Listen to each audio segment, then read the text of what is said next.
I mean, it was also prompted by a casual walk that I took through the parking lot when I found a 3 million rand Porsche sitting in a staff bay. And no. Good morning, guys. Good morning. Good morning. Once again, welcome to South Africa Lately, a channel that discusses South African trend news. We do, however, grab here and there from international news when it is trending enough to be brought here. Please do understand that I'm not a politician. I do not have deep knowledge in politics. However, I am a South African citizen who's also a voter, and I do believe that my views count when it comes to political affairs of our super gorgeous country. Hey, guys, Dean Mcpherson, the Minister of Public Works, is out there saying, why are you parking a 3 million rand Porsche as a staff member of the Public Works? Where do you get that money? As a result, about 400 staff members of the Public Works Department are being investigated. That's according to Dean Mcpherson, but I'm going to share that video clip with you. But before I do that, I'm going to read a screenshot of the post by Newsroom so that we understand a bit of what is going on. And please do, guys, share your views in the comment section. I'm looking forward to reading those. If time allows me, I'm certainly going to respond. But if it doesn't, I'm going to try by all possible means to react to every comment so that you know that I appreciate your participation in my channel. And the next time you bump into my videos, kindly watch my ads in full, as that support really goes a long way. That's if you're on Wi-Fi and you have the time to do so. And to those already watching my ads in full, so let's read the post. The Department of Public Works and Infrastructure is now conducting lifestyle audits on nearly 400 high-risk officials within the department. Minister Dean Mcpherson says when officials were questioned, they were evasive, and this raised red flags. Yeah, guys. Yo, that's the thing sometimes, you know, when you got money easily, or maybe when you got something via Mkosha, there's always this need to display it. There's always this need to flash it on people's faces like that. So I'm not saying those officials that are being now, that are facing lifestyle audits have committed this alleged crime, because this is crime. Corruption is a crime. So I'm not saying they did that, but what I'm saying, often when somebody got easy money, there's this need to display it. People who earn their money, you sweat blood and tears. It doesn't give you that edge to show people to see me. I have so many cars. Anyway, guys, let me share that video clip with you so that we are all on the same page. We understand what Dean Mcpherson is saying. Then I'll be back with more commentary on the matter. I mean, it was also prompted by a casual walk that I took through the parking lot when I found a 3 million rand Porsche sitting in a staff bay, and no one, including myself, earns enough money to be able to justify buying a car like that. So it became blatantly obvious to me that we needed to understand where the risk was, who was posing that risk, and then be able to take action against it. Yeah, and since you've started these lifestyle audits, is there any red flags that you have picked up?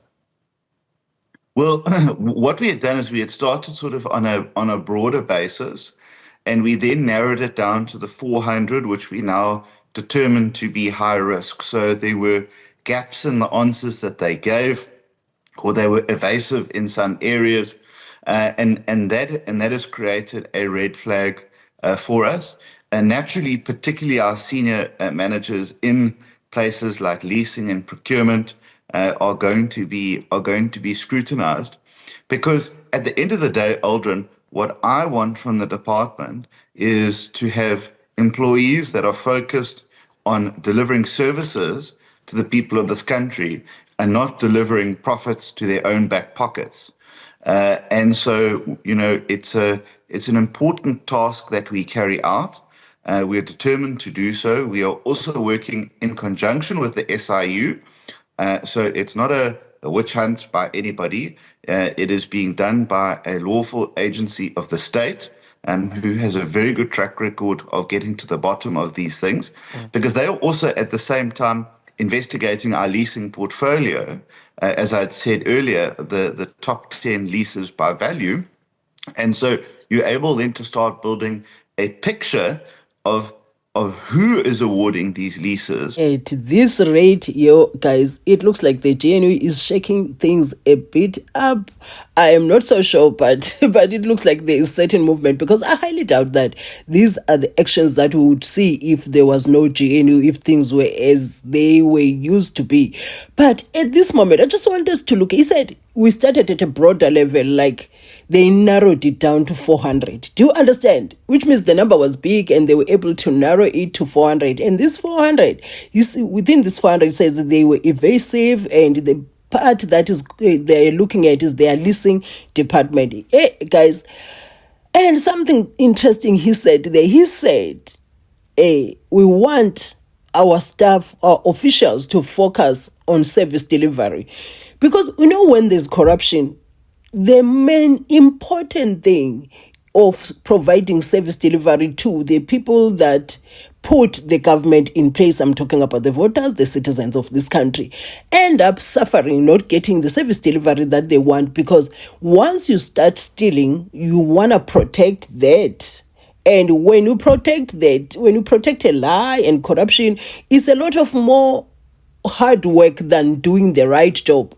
So you end up neglecting the job that you are supposed to do, because here is the bigger burden that you have here.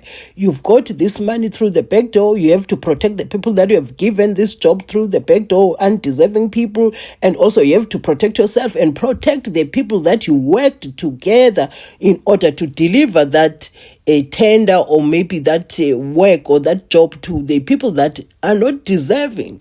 So you end up doing a lot of things that are not service providing related. You know, it's just something on the side that makes you neglect what you're supposed to do. And at the end of the day, we have this one mini here in this department, Department of Health, Department of Education, all these departments doing this corruption. At the end of the day, all the departments go down the drain. So when you see the ministers who are trying, you appreciate that. I don't know how far they're going to go. He's saying this is not a witch hunt, because they are working with the SIU, so they are not just pointing. It's interesting that he says it was the casual walk around the parking lot that he realized that one of the staff members has parked a 3 million rand car in that parking lot, and that raised questions. You see, guys, yo, and if you have money that you got that way, why are you driving that car to the very place that you know that you have done mkoshosho to get, if that is true, if the allegations are true, and then you go and park it there? That means you know that nothing's going to happen. So you're just gonna be parking your car because the entire office, you know, is rotten, and nobody saw that the power would exchange hands. Suddenly you have a guy like Mcpherson sitting there, the guy from the opposition party, the former opposition party rather, the ones that have been pointing fingers that there is corruption there. There's corruption there, who were eager to get into that place and expose more corruption so that they can pull down the power that the ANC had, and they go up. So they have that opportunity. They are not going to allow this to slide. They are going to be there making sure that the public knows, and those responsible are held accountable, if they will be held accountable with this corruption that we see in South Africa. So, okay, guys, whatever your views are, remember to share them in the comment section. As I said before, I'm looking forward to reading those. And if you watched up to here, I'd like to say Nkosi for watching my videos, for choosing to stay up to this point, and do have yourself a super gorgeous day. I will see you in my next video.